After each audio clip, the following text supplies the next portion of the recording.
Assalamualaikum kawan-kawan.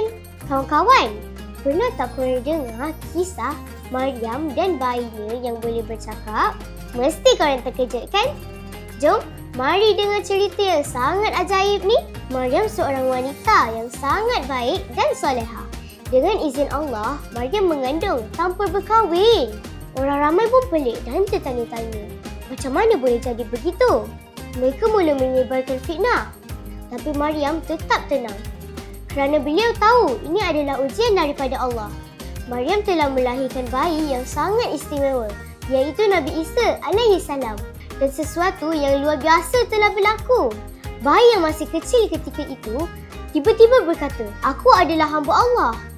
Dia telah memberi aku kitab dan menjadikan aku seorang Nabi." Bayangkan, bayi yang baru lahir boleh bercakap dan menyampaikan kata-kata yang penuh hikmah. Keajaiban ini membuatkan orang ramai terkejut dan percaya betapa hebatnya kuasa Allah.